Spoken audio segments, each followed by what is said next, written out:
স্বাধীনতার আগে মুজিব ছিলেন জনগণের কণ্ঠস্বর। তিনি কথা বলেছিলেন স্বাধীনতা, ন্যায় বিচার আর মত প্রকাশের স্বাধীনতার পক্ষে। কিন্তু স্বাধীনতার পর কী ঘটল, যার কারণে তিনি দেশে চালু করেছিল একদলীয় শাসন ব্যবস্থা, বাকশাল, আর সেই সঙ্গে দেশের সব বেসরকারি পত্রিকা বন্ধ করে দিয়েছিলেন।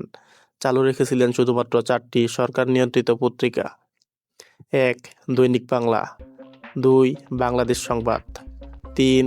বাংলাদেশ অবজারভার, 4. ইত্তেফাক।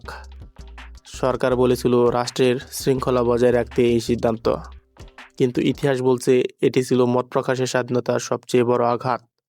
স্বাধীন দেশে মানুষের মুখ বন্ধ করে দিলে সেটা কেমন স্বাধীনতা? একজন নেতার সৎ উদ্দেশ্য থাকলেও তার সিদ্ধান্ত কি সবসময় সঠিক হয়? এই প্রশ্নটাই আজও ইতিহাসের পাতায় গুঞ্জন তোলে। আপনার মতামত কি?